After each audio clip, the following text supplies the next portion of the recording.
It's a painting of a woman wearing a golden Grecian robe. She looks strong, determined, beautiful. She's holding a mirror above her head, revealing reflections of her turned the other way. The artist who created the piece is Angela Hardy, and so is the woman in the painting. She painted herself as Venus, the first in a series of portraits depicting women as goddesses. Last month, her artwork was featured in the Salle du Carrousel in Paris, an underground annex of the Louvre. Angela is now back home in St. Thomas, and this morning she joins me in studio. Welcome, and thanks for coming in. Thank you, Julianne. Pleasure to be here.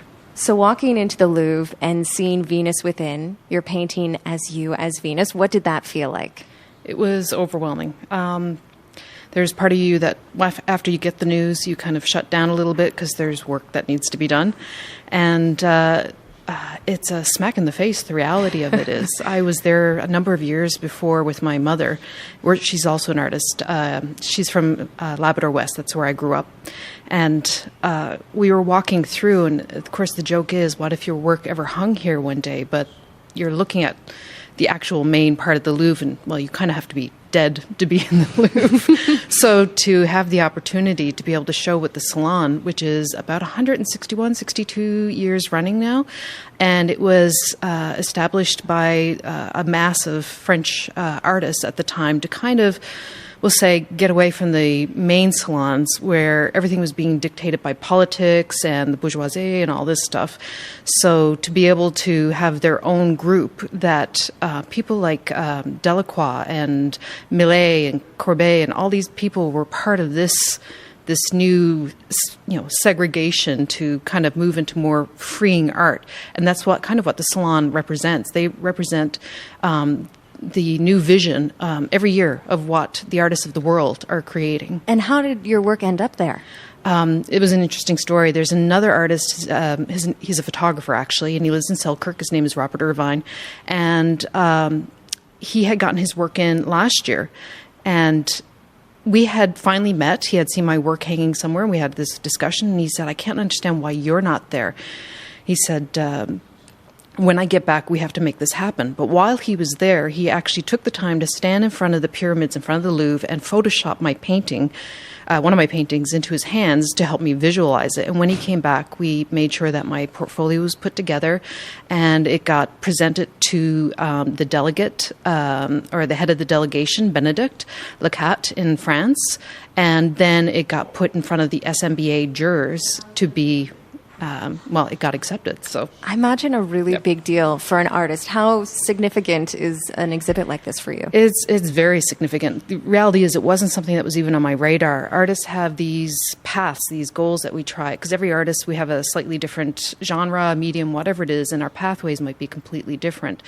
And in this case, I just thought I was going to be continuing to do the gallery and show scene within North America, because I do work with Canada and the United States.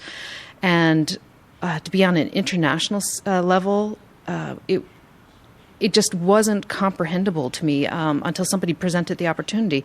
It's one of those things where I say to other artists, to students, that always keep, don't put your blinders up so tight on your path that you think you're supposed to be on, or you're going to miss probably some of the greatest opportunities. And they're there. They're often there for many people. We just have this narrow vision of what we think things are supposed to go. Wise advice. The painting is part of your series, Indestructible Women. Yes. Why did you decide to paint yourself first? I teach. When I teach a lot of women often, surprisingly, even though the art world is more dominated by men. But when I teach, it's often women. And because you're dealing with something that makes people feel very insecure. Creativity makes people feel very insecure. When the reality is, when you embrace creativity, it actually raises your level of confidence once you finally embrace it. But these women would tell me their stories about their life, and some of them are desperately heartbreaking, and they don't share them with other people, but there's a connection when you put them in that position. And I always felt that part of my career was lacking. I always believe everything you should do should be in service. And I felt that my background with art is very classical. I love the classics. And I felt that if I could paint myself as a goddess with certain archetypes that I felt upheld what all of us as women should be upholding, and that is our beauty, our sensuality, our power to hold that. And in particular, if you think about history of goddesses, they would be revered for all these beautiful attributes. But when you think about the history of women, women as a real person were never allowed to actually really own it. Until now. We have that opportunity now. And it's even more prevalent with things like the Me Too movement and stuff. So I would get there, and with students, I would tell them a bit about my story. And it's personal, so I won't go into it. But I can allow women now a platform in which I can at least give the symbology of their story a place to be told. And by doing my own first, I felt, I guess the line would be basically that I didn't have the right to tell their story unless I was willing to tell mine first. What did it feel like to paint yourself as Venus, to paint yourself in that way? It was terrifying. It was very terrifying. There is nudity in it. And I've spent quite a bit of time living and visiting Europe, so the mentality of nudity is very different over there. It's very much embraced. There's nothing to be ashamed of. And North American society has this thing where we actually downplay it and kind of turn it into, sadly, a bit of a dirty thing. And that really lowers our self-esteem and our capacity to outwardly own anything that we do in life.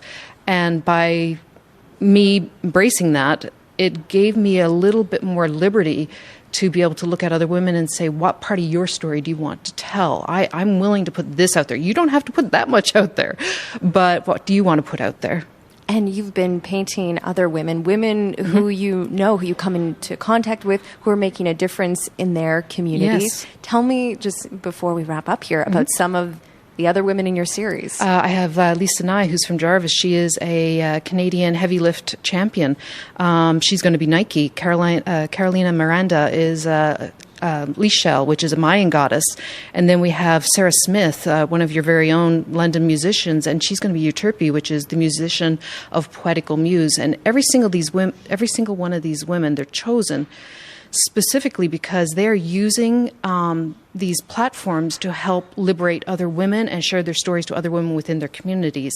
And by that, it gives us that 6 degrees of separation where we can get more tightly knitted and not doing it on this big platform, but by making it go viral through smaller communities and outlets that way. And you actually photograph them, you create the props, you set it up, and then you paint from that photograph. When will you be sharing the full series? And what do you hope it will happen with the images? It'll take about 1 year to complete all 20 to 25.